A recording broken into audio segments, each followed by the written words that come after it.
جہاں اسلام کو کسی نہ کسی حیثیت سے پڑھایا جا رہا ہے. صحیح. مثلاً ہارورڈ میں اسلامک فائننس کا شعبہ ہے، ناظم علی صاحب اس کے ہیڈ ہیں. اسلامک لاء کا ہے.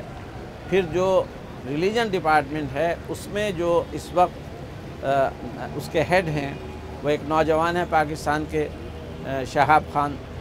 اور اسکول آف گورنمنٹ میں بھی جو پوزیشن ہے اس گورنمنٹ میں، اس میں بھی ایک پاکستانی کے نوجوان پروفیسر ہیں خواجہ صاحب. آپ کی گفتگو سے یہ لگ رہا ہے کہ بہت انکلوسیو ایٹیٹیوڈ ہے ان لوگوں کا، مسلمانوں کی جانب، اسلام کی جانب. اور خالد ظہیر صاحب کی طرف ہم جائیں گے. خالد صاحب، آپ کا بھی ماشاءاللہ آپ نے بھی باہر پڑھا ہے، آپ نے بھی یہ ماحول دیکھا ہے، اور کیونکہ ہم دینی نصاب کی بات کر رہے ہیں تو گفتگو کو میں تھوڑا اس طرف لے کے جاؤں گی. یہ بتائیے کہ کیا آپ اس بات سے ایگری کرتے ہیں اور آپ اس میں کیا ایڈیشن کریں گے کہ اس وقت پاکستان کا سب سے بڑا مسئلہ یہی ہے کہ جو ہمارا دینی نصاب ہے وہ بائسڈ ہے اور ریجڈ ہے، وہ اوپننس لوگوں میں، بچوں میں پیدا نہیں کر پا رہا جو ہونی چاہیے. کیا آپ اس سے ایگری کرتے ہیں؟ دیکھیے، ہمارے ہاں جو پرابلم ہے وہ یہ ہے کہ دو مختلف نظام ہائے تعلیم ہیں. ایک جانب وہ تعلیم کا نظام ہے کہ جو جیسے ہماری اس یونیورسٹی میں ہے، جس کو ہم عام طور پر سیکولر تعلیم کہتے ہیں. دینی مدارس میں جو تعلیم ہے اس میں ایک مسئلہ تو یہ ہے کہ وہ مختلف فرقوں کے مدارس ہیں جس میں ان کے اپنے اپنے نقطہ نظر کو بیان کیا جاتا ہے. اور دوسرا یہ ہے کہ وہ نقطہ نظر بھی اس طرح سے بیان ہوتے ہیں کہ جو پڑھنے والے طالب علم ہیں وہ ان کو مان کر پہلے سے قبول کیے ہوئے ہوتے ہیں. تو اس میں جو ایک ناقدانہ ایک انداز ہے، کرٹیکل تھنکنگ، وہ ڈیولپ نہیں ہوئی. اور پھر اس میں جو ہمارے دور جدید کے مسائل اور سوالات، خاص طور پر سوشل سائنسز کے ڈسپلنز میں جو نئی نئی دریافتیں ہوئی ہیں، انکشافات ہوئے ہیں، دعوے ہوئے ہیں، ان کے بارے میں کوئی بحث، کوئی گفتگو لاجیکل سینس ہوتی میں ہی کوئی گفتگو نہیں ہوتی، جس کا نتیجہ یہ نکلتا ہے کہ طالب علم جب فارغ ہو کر معاشرے میں رہنمائی کے مقام پر آتے ہیں تو ان کے اور عام پڑھے لکھے آدمی کے درمیان کمیونیکیشن، گفتگو ہی نہیں ہو پاتی. چنانچہ وہ دین کہ جو لوگوں کی رہنمائی کرنے کے لیے آیا ہے، وہ دین محض نماز روزے تک محدود رہتا ہے. اور اس میں بھی لوگ بس یہ محسوس کرتے ہیں کہ چونکہ یہ صرف مان لینے کی چیزیں ہیں، ان کو ظاہری طور پر اختیار کرتے ہیں، جس سے ظاہر ہے کہ دین کا وہ مقصد اور منشا پورا نہیں ہوتا کہ جس کو اللہ تعالیٰ نے جس مقصد کے لیے اس کو نازل کیا کہ لوگ اس کو مانیں، اس کو اختیار کریں، اس کو زندگی کے تمام معاملات شعوری طور پہ اپنی زندگی کا حصہ بنائیں. بالکل صحیح. ناظرین، ہمارے ساتھ رہیے گا، مختصر سا وقفہ لیں گے. اور کیونکہ ہماری ہر گفتگو میں، چاہے وہ کوئی پولیٹیکل ٹاک شو ہو یا کوئی بھی اور پروگرام ہو، مدرسوں کا بہت ذکر ہوتا ہے، تو ہم بریک کے بعد یہ دیکھیں گے کہ مدرسے کب بنے اور بنائے کیوں گئے تھے. ہمارے ساتھ رہیے گا.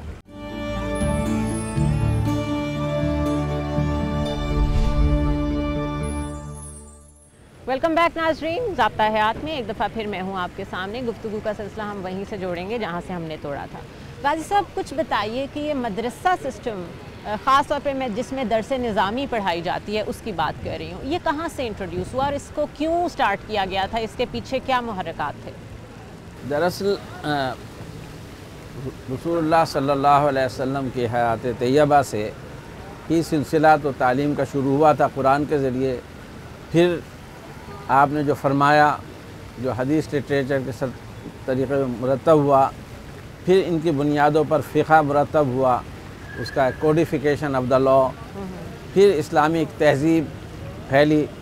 تو اس دور میں، قرون اولیٰ میں، ہمارے ہاں یہ عام رجحان رہا ہے کہ جتنے بھی خیالات آئے وہ یونان سے بھی آئے اور ہندوستان سے اور ایران سے اور مصر سے، ان سب کو ریجیکٹ نہیں کیا بلکہ چھان پھٹک کی. اس میں جو قابل قبول تھے ان کو قبول کیا اور اسی نام سے قبول کیا. مثلا جو جسے عربک نیومیرل کہتے ہیں، نمبر کہتے ہیں، ہندوستان سے آیا تو اس کو ہندسا کہا، اور جو اس کا ماہر ہو جائے اسے مہندس کہا. اسی طرح سے یونانی طب، آج بھی ہم یونانی طب کہتے ہیں اس کو. اور فلسفہ اور منطق جو کہ یونان سے آیا، اس میں اس کی میتھڈالوجی کو ایکسیپٹ کر کے پھر اسی میتھڈالوجی کو یوز کر کے اس کو پھر ریجیکٹ کیا اس کے بعض پہلوؤں کو. اسی طرح سے علوم جو ہیں سائنس کے، وہ سارے کے سارے علوم کو حاصل کیا. تو جو نظامیہ تھا 10ویں صدی کا، یا اور ادارے جو قائم ہو رہے تھے، اس میں انٹیگریشن تھا. سیپریشن نہیں تھا، انکلوسیو تھے. اور اسی لیے جو اسلامک تہذیب ہے، اسلامی تہذیب جو ہے کوئی ایک تہذیب کوئی لکیر نہیں ہوتی ہے، اس میں ڈائیورس ایلیمنٹ آتے ہیں. ایک اور کیریکٹرسٹک اسلامک سوسائٹی کا تھا کہ اس نے اپنی زمین پر تو قدم جما کے رکھا، لیکن جو دوسرے مذاہب تھے، جو دوسری تہذیبیں تھیں، جو دوسرے خیالات تھے، ان کو ریجیکٹ نہیں کیا بلکہ ان کے ساتھ ڈائیلاگ کیا. ہندوستان میں چونکہ ہم ایک فاتح کی حیثیت سے داخل ہوئے تھے اور وہ فاتح یونان کے وہ آئے تھے ایران کے راستے سے، جی، تو بہت سے خیالات ایران کے یہاں آئے، فارسی زبان ہماری زبان ہو گئی، اور اس کے ساتھ ہی فارسی لٹریچر جو ہے وہ ہماری تہذیب کا اس عربی سے زیادہ حصہ ہو گیا. صحیح، بالکل اور صحیح. قرآن سے زیادہ ہم نے گلستان اور بوستان کو پڑھا. تو ہمارے جو بنیادی کردار سازی ہے اس میں ایران کی غزل اور ایران کے لٹریچر کا بہت بڑا حصہ ہے. بالکل. اور اس لٹریچر میں کوئی تبدیلی نہیں کی، ہم نے کوئی نیا کنٹریبیوشن نہیں کیا.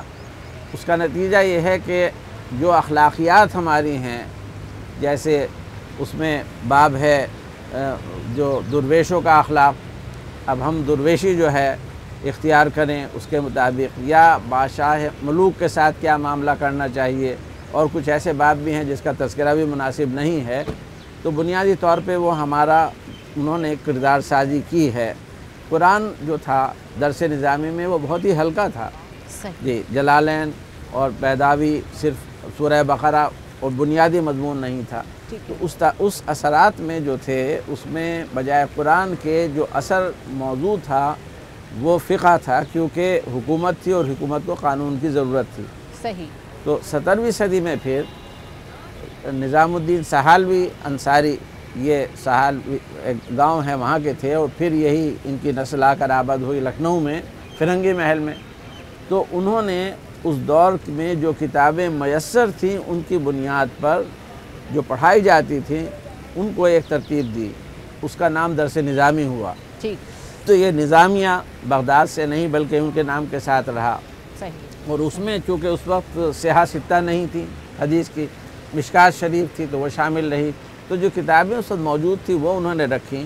اور اس کے بعد جب دیوبند کا مدرسہ قائم ہوا ہے 1868 میں، 67-68 میں، اس وقت مولانا قاسم نانوتوی نے جو اس کی ترتیب پر نظر ثانی کی.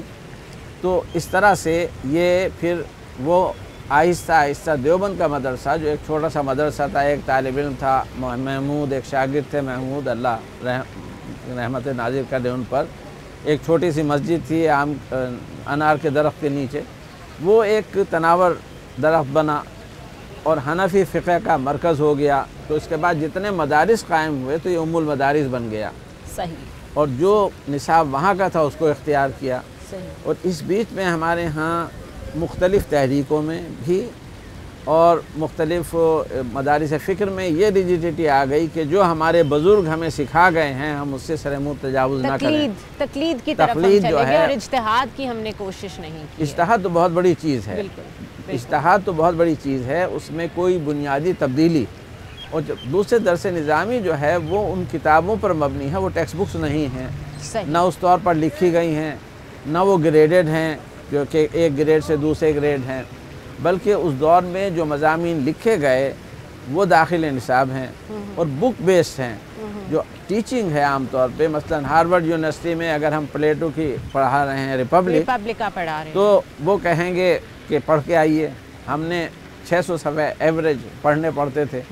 اور اس کے بعد جو اس کے مسائل ہیں، مشکلات ہیں، وہ ٹیچر بھی بتاتا ہے، آپ بھی بتاتے ہیں، ایک ڈسکشن کے ساتھ لاجیکل وے میں تو ایک پیریڈ 2 پیریڈ میں ریپبلک ختم ہو جاتی ہے. صحیح. اور پھر دوسری چیزیں آ جاتی ہیں. یہاں پر جو ٹیکسٹ ہے وہ ٹیکسٹ بک بیسڈ ہے اور اس کی ایک لائن پڑھی جاتی ہے. صحیح. اور ایک ہی استاد ہے جو تمام عمر ایک ہی کتاب کو پڑھاتا رہتا ہے اور اسی کا علامہ یا عالم ہو جاتا ہے. صحیح. تو اس لیے جو جیسے فرمایا ہے خالد صاحب نے، اس کی بنیاد پر جو ایک ذہن بنتا ہے وہ ایک ذہن جو کہ محدود ہے، ایسے ذہن بنتا ہے. اور پھر اس کا جو اور مدارس 4 دیواری میں بھی ہیں، وہ کھلے ہوئے نہیں ہیں فزیکلی بھی، تو اس چہار دیواری کے اندر کا ماحول ہے، اور جو اس کی بڑی اہمیت ہے درس نظامی میں صحیح کہ استاد جو ہے وہ تربیت کرتا ہے، ذہن سازی کرتا ہے، شاگرد خدمت کرتا ہے، لیکن اس کے بعد جو ذہن سازی ہوتی ہے وہ ذہن سازی ہوتی ہے کہ جو کہ یہ نظام تعلیم چاہتا ہے کہ حنفی فقہ کا ایک عالم نکلے، اور نکلنے کے بعد وہ کسی اور کام کا نہ ہو۔ مولانا یعقوب صاحب نے کہا تھا، ان میں مجذوبیت بھی تھی اور علم بھی تھا، کہ ہم ایسا کھوٹا سکہ بنانا چاہتے ہیں یہاں سے جو کسی مارکیٹ میں نہ چلے، اللہ کی مارکیٹ میں چلے۔ تو نکلے تو قرآن پڑھائے، مسجد قائم کرے، اور اس لیکن دین جو کو اصل پرپز ہے اس کا، جو ایک عالم کا اصل کام ہے، وہ اس کو نہ پورا کرے۔ یہ کویسچن میں خالد صاحب آپ سے کرنا چاہوں گی، مختصر سا ہم وقفہ لیں گے۔ ناظرین، وقفے کے بعد جس طرح کے غازی صاحب نے بات کی ہے کہ مدرسوں میں سے ہم اس طرح کے علماء پروڈیوس کیوں نہیں کر سک رہے ہیں جو پیغمبر کے جانشین ہونے کے ناطے انذار و تبشیر کا کام کریں، جو کہ ان کا حقیقی فرض بنتا ہے۔ ہمارے ساتھ رہیے گا، مختصر سا وقفہ لیں گے۔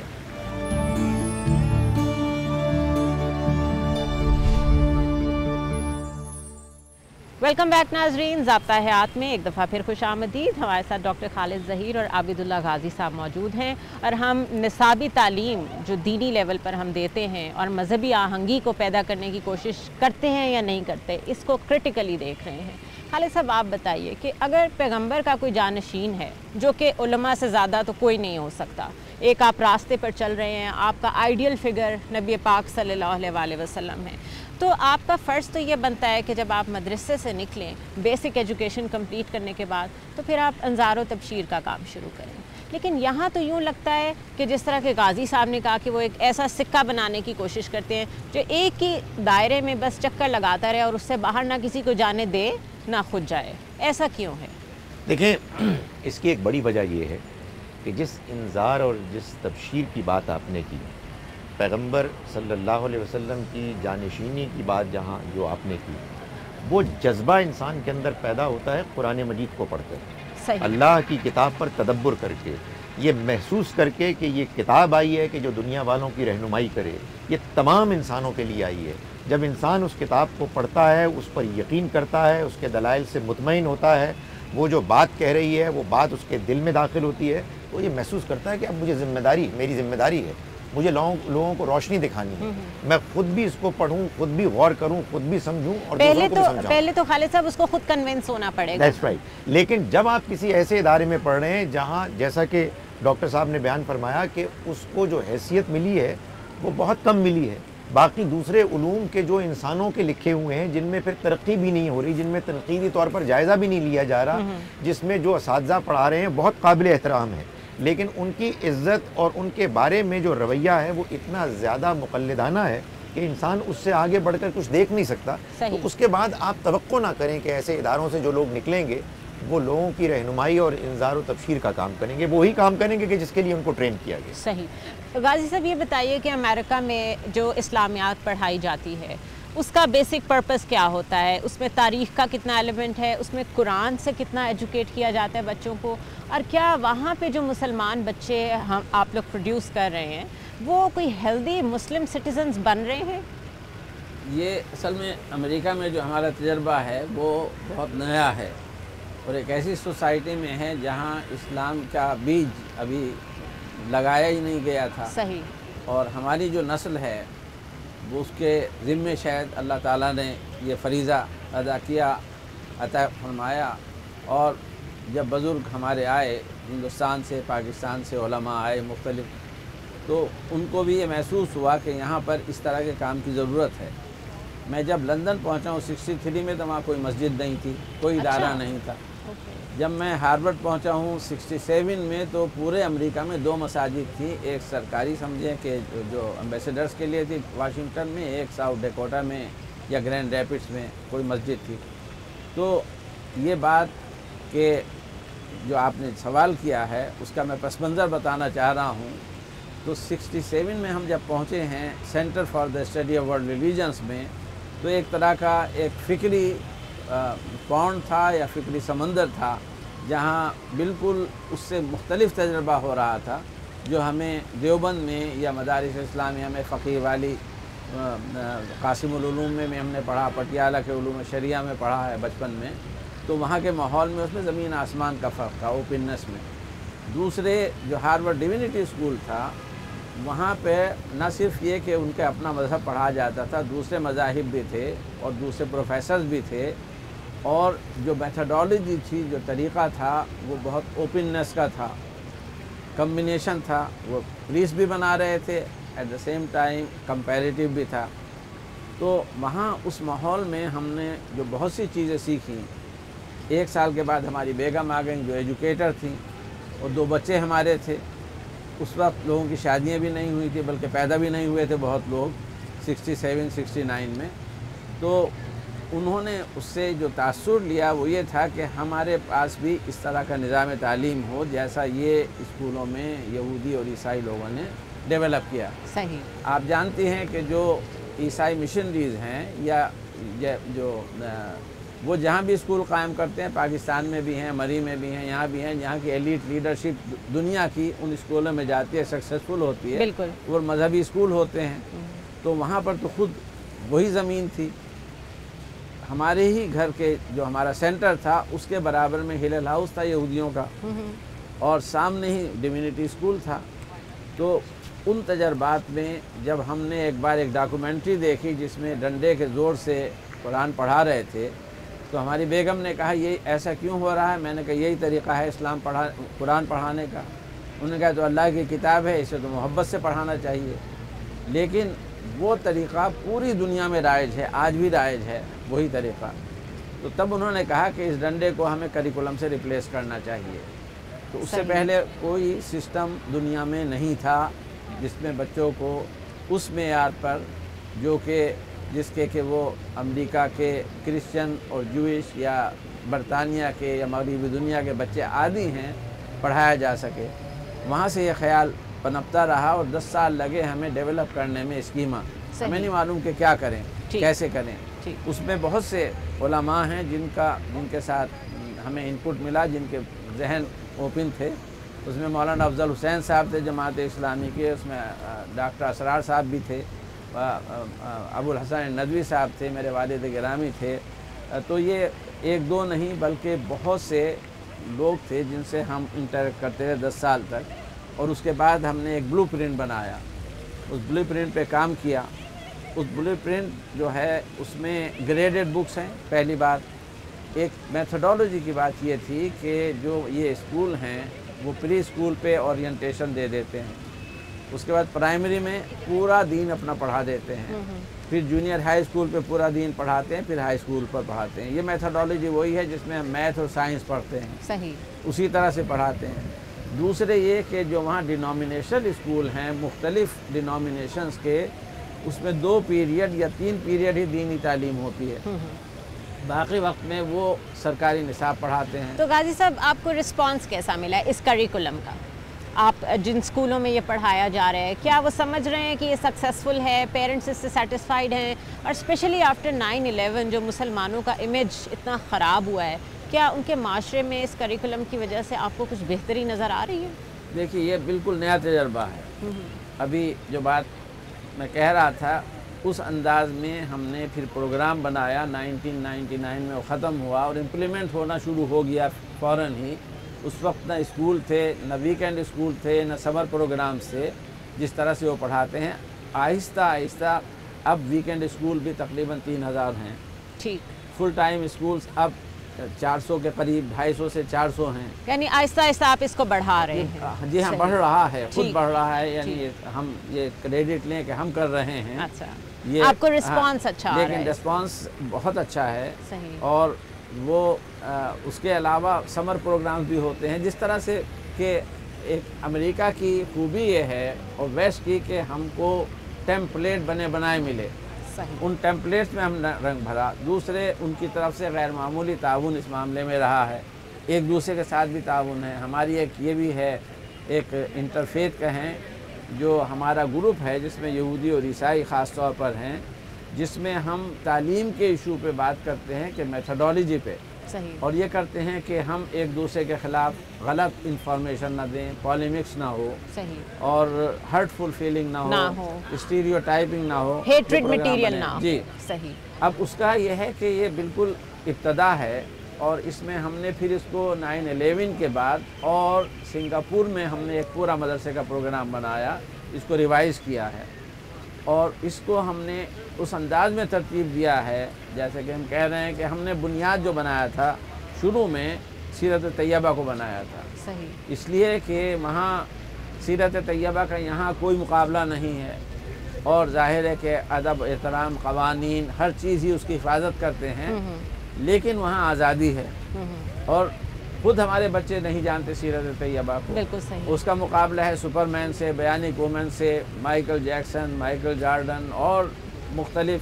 تو آپ کو پیرلل لیول پہ سیرت طیبہ کو اس طرح پریزنٹ کرنا پڑے گا کہ بچے آٹومیٹکلی اس کی طرف بھی اتنے ہی اٹریکٹ ہوں جتنا ان اینیمیٹڈ کیریکٹرز کی طرف ہوتے ہیں. ناظرین ہمارے ساتھ رہیے گا، ہم بریک کے بعد واپس آئیں گے تو ہم یہ دیکھیں گے کہ اقبال جو فقہ اسلامی میں تدوین نو کی بات کرتے ہیں، اس سے ان کی کیا مراد ہے. ہم ڈاکٹر خالد ظہیر کی بھی رائے لیں گے اور غازی صاحب کی بھی رائے لیں گے. ہمارے ساتھ رہیے گا.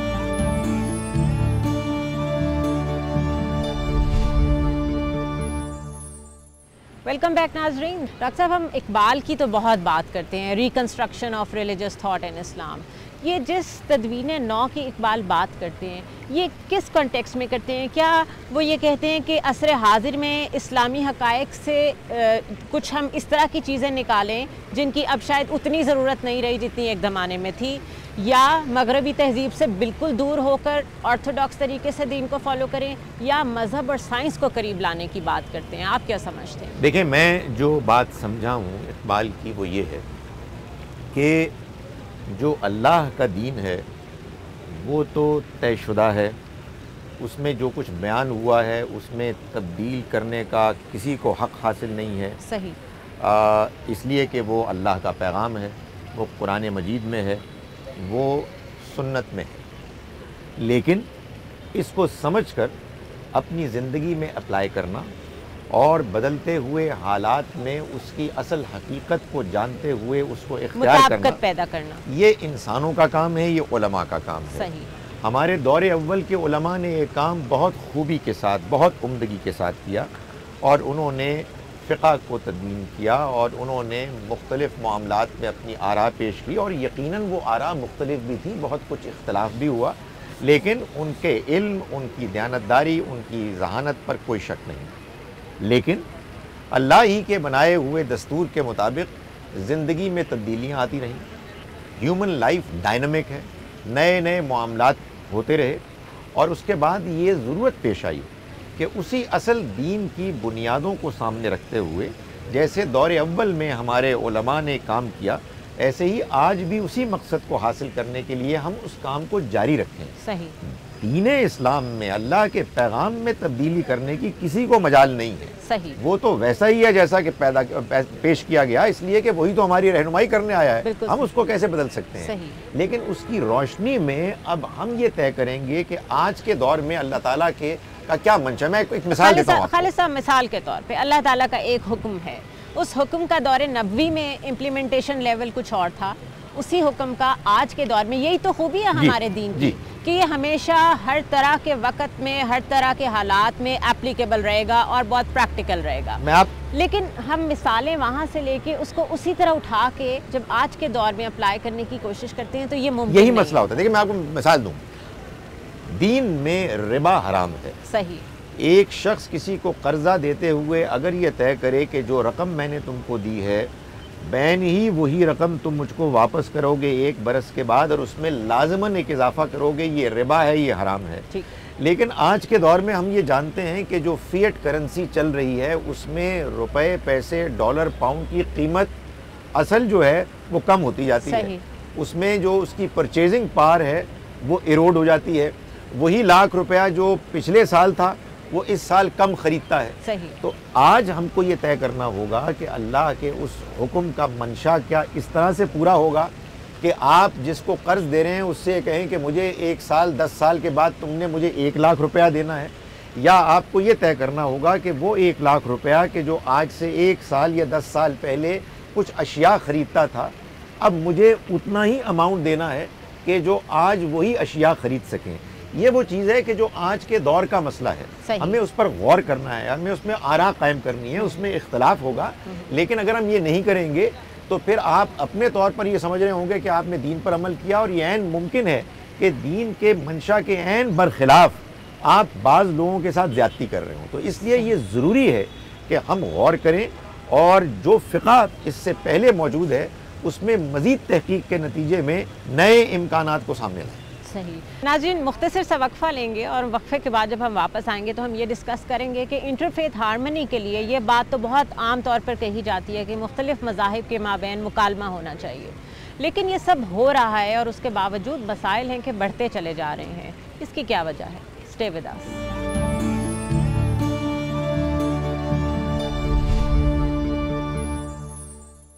ویلکم بیک ناظرین, ایک دفعہ پھر میں آپ کے سامنے ہوں. گفتگو کا سلسلہ ہم وہیں سے جوڑتے ہیں جہاں سے ہم نے چھوڑا تھا. غازی صاحب, یہ بتائیے کہ ڈائلاگ تو ہوتا ہے بین المذاہب, کہیں نہ کہیں کسی نہ کسی شکل میں یہ جاری ہے, لیکن دنیا ہے کہ آپس میں جھگڑے بڑھتے ہی چلے جا رہے ہیں, جنگیں بڑھتی چلی جا رہی ہیں, اور جیسے جیسے ترقی ہو رہی ہے ویسے ویسے اس طرح کے جنگی جرائم لوگ ان کا ارتکاب کر رہے ہیں کہ جس کا ہم سوچ بھی نہیں سکتے. تو اگر انٹرفیتھ ہارمنی پہ اتنا کام ہو رہا ہے تو آپ کو اس کا فائدہ کہاں نظر آ رہا ہے؟ ایسا ہے کہ اتنا کام جتنا آپ سمجھ رہی ہیں نہیں ہو رہا ہے, ابھی تو آغاز ہے اس کا. صحیح. اور اس کا آغاز بھی حقیقت میں خود رسول اللہ صلی اللہ علیہ وسلم کی ذات میں اور قرآن کی تعلیمات میں اور حدیث میں موجود ہے, اور اس کی بنیاد پر اسلامک معاشرے کی بنیاد پڑی, اس ڈائلاگ کی بنیاد پر. اور جو قانوناً آٹومنس میں اور مغلوں زمانے میں جو ملت سسٹم قائم ہوا کہ ہر ملت کو اپنی آزادی تھی مذہبی طور پر, اور جو ملکی قوانین تھے وہ اس جگہ اطلاق ہوتا تھا جہاں پر کہ انٹریکشن تھا بزنس اور تجارت میں, ان چیزوں میں. ٹھیک. یہ نیا مغربی دنیا میں اس کا رواج نہیں تھا. اچھا. لیکن اب مغربی دنیا میں نئے شعور کے ساتھ. آپ کا یہ کہنے کا مطلب ہے کہ یہ جو کانسیپٹ ہے کہ ڈائلاگ ہونا چاہیے مختلف مذاہب کے درمیان, یہ اصل میں اسلامک کانسیپٹ ہے. اسلامک کانسیپٹ ہے. وَلَا تُجَادِلُوا أَهْلَ الْكِتَابِ إِلَّا بِالَّتِي هِيَ أَحْسَنُ. لوگوں سے ڈائلاگ نہ کرو, ہم کہہ سکتے ہیں آج کی زبان میں, مگر خوبی کے ساتھ. اور جب کرو تو پھر بجو اس کے کہ اگر تم پہ ظلم ہوا ہے, جب کرو تو کہو کہ تمہارا اور ہمارا خدا ایک ہے. تو کامنالٹی کی تلاش, یا اہل الکتاب تعالوا الی کلمۃ سواء بیننا و بینکم, اے اہل کتاب آؤ ہم ان چیزوں پر متفق ہوں جس میں کہ ہم متفق ہو سکتے ہیں. تو یہ جو قرآن کا مزاج ہے, اسلام کا مزاج ہے, اس نے تہذیب بنائی.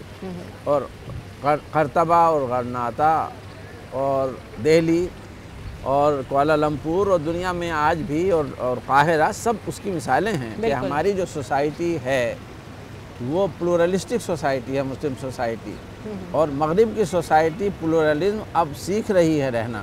صحیح. تو اس لیے ڈائلاگ کی خود ان کو within Christianity, within Judean, within Hinduism بھی ضرورت ہے. ٹھیک. تو اس لیے اس وقت انسانی شعور اس جگہ پہنچ گیا ہے کہ جہاں بنیادی طور پر عالم اسباب میں کوئی ایسی تبدیلی نہیں ہوگی کہ جہاں ایک مذہب دوسرے پر غالب آ جائے. صحیح. اس لیے مذہب کے مذہب کی حد تک یہ جو غلبے کا سب کے اوپر ایک بھوت سوار ہے, ہر مذہب یہی چاہتا ہے. خالد صاحب, آپ اگری کریں گے, ہر مذہب یہی چاہتا ہے کہ کسی طرح غالب ہو جائے.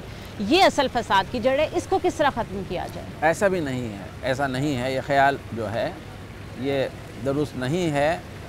اسلام بنیادی طور پر آخری پیغام کی حیثیت سے, اس پیغام کی حیثیت تکمیل کا اس میں پہلو ہے, لیکن اس میں بھی لا اکراہ فی الدین کا بھی پرنسپل ہے, لکم دینکم ولی دین کا بھی ہے. اور تاریخی طور پر بھی اگر وہ اکراہ نہیں ہوا, اسی لیے جنوبی ایشیا میں جہاں 1000 سال مسلمانوں کی حکومت ہوئی, اسلامک نہیں تھی, مسلمانوں کی تھی, وہاں پر بھی ہم ایک اقلیت رہے. تو یہ بات جو ہے. غازی صاحب, میں آپ سے ایگری کرتی ہوں کہ جو ایسنس ہے, جو قرآن کا ایسنس ہے, اس میں تو واقعی کوئی جبر نہیں ہے, کوئی زبردستی نہیں ہے. لیکن پریکٹیکلی جو کچھ ہم کر رہے ہیں, خالد صاحب آپ کیا سمجھتے ہیں کہ اصل میں سب یہی نہیں چاہ رہے کہ بس ہمارا غلبہ ہو جائے؟ دیکھیں, بعض مسلمان یہی کر رہے ہیں, بعض یہودی یہی کر رہے ہیں, بعض عیسائیوں کے ہاں بھی یہی جذبہ موجزن ہے، لیکن اس میں کوئی شک نہیں ہے کہ جو ڈاکٹر صاحب نے بات بیان فرمائی وہی درست ہے کہ وہ لوگ کہ جو سمجھدار ہیں، جو دنیا کے موجودہ معاملات کو، مسائل کو جانتے ہیں، انہیں اس حقیقت کا پورا ادراک ہے کہ اگر ہم اس طرح سے بہت ایگریسو ہوں گے تو بات آگے نہیں بڑھ سکے گی۔ اس لیے اس بات کو مان لیا گیا ہے کہ ہم مل جل کر رہیں اور ہم اپنی اپنی بات سلیقے سے کریں، دلائل کا تبادلہ ہو، لیکن ایک دوسرے کے وجود کو تھریٹن نہ کیا جائے۔ ہمارا دین بھی یہی چاہتا ہے، بالکل بجا فرمایا ڈاکٹر صاحب نے، اور ہمیں اس بات کا حکم ہے کہ ہم سلیقے کے ساتھ اپنی بات کو پیش کریں اور لوگوں کو اس کی طرف دعوت دیں، حکمت کے ساتھ اور موعظہ حسنہ کے ساتھ، یعنی ایسی وصیت نصیحت کے ساتھ کہ جو اچھے انداز میں کی جائے، اور اس کے نتیجے میں کوئی ٹینشن پیدا نہیں ہوتی۔ یہ وہ چیز ہے کہ جو مطلوب ہے۔ بہت شکریہ غازی صاحب آپ کا، گو کہ ہم آپ سے اتنا فائدہ نہیں اٹھا سکیں جتنی بڑی آپ کی شخصیت ہے، لیکن ہم کوشش کریں گے کہ جتنا ہم نے آپ سے فائدہ لیا ہے اس کو پریکٹیکلی امپلیمنٹ کر سکیں اپنے معاشرے میں۔ خالد صاحب بہت شکریہ آپ کا۔